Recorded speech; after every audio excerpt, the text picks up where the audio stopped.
सुभी एक गरीब लड़की थी जो छोटी सी झुग्गी में रहती थी। उसके माँ बाप मजदूरी करते थे, पर फिर भी 2 वक्त की रोटी मुश्किल से मिलती थी। दूसरी तरफ शौर्य एक अमीर लड़का था, जिसके पास पैसा था, नए नए ब्रांडेड कपड़े और एक अलग ही दुनिया। एक दिन सुबह स्कूल जा रही थी। उसके फाटे पुराने जूते और हाथ में एक पुरानी किताब थी। सड़क के उस पार शौर्य अपनी महंगी कार से निकला। उसके साथ उसकी फ्रेंड्स आंशी थी। निमी बोली, देखो यार, ये लोग स्कूल जाके भी कुछ नहीं कर सकते। अंशी ने मजाक उड़ाया, इन्हें देखो कितनी बेचारी लग रही है।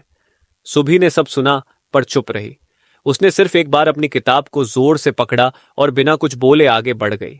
उसके चेहरे पे दुख नहीं था, सिर्फ एक जज्बात था, अपनी जिंदगी बदलने का।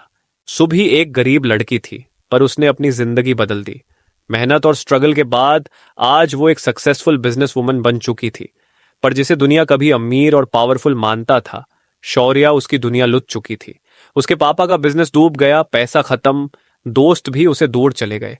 एक दिन एक अंधेरी रात में शौर्य एक गली में अकेला चल रहा था। उसकी आंखों में नफरत भरी थी। उसका एक ही दुश्मन था, अंशी। हवा तेज चलने लगती है। शौर्य धीरे से अंशी के घर के अंदर घुस जाता है। अंशी मिरर के सामने खड़ी होती है, अपने बाल संवार रही होती है। उसे महसूस होता है कि कोई उसके पीछे है।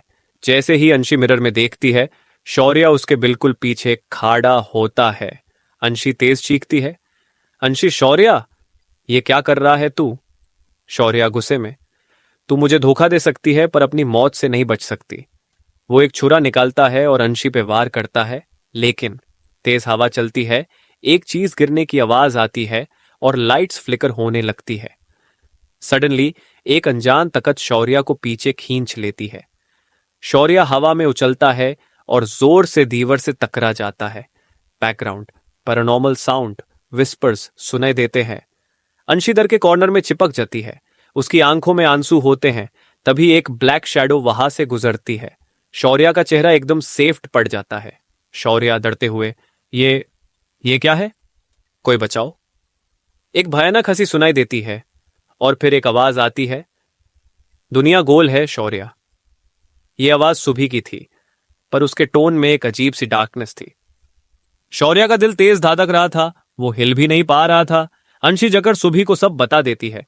सुभी 1 मिनट चुप रहती है, फिर बस इतना कहती है, जो तू मेरे साथ करना चाहता था ना शौर्य, अब वो तेरे साथ होगा। शौर्य अकेला एक अंधेरी जगह पे होता है। उसकी सांसें तेज चल रही होती हैं और तभी उसके पीछे कोई आकर बोलता है, अब तू बचेगा नहीं। क्या शौर्य की जिंदगी अब एक भयानक कहानी बन चुकी है? अगले पार्ट में देखेंगे। ऐसे ही हॉरर कहानियों के लिए चैनल को सब्सक्राइब करो।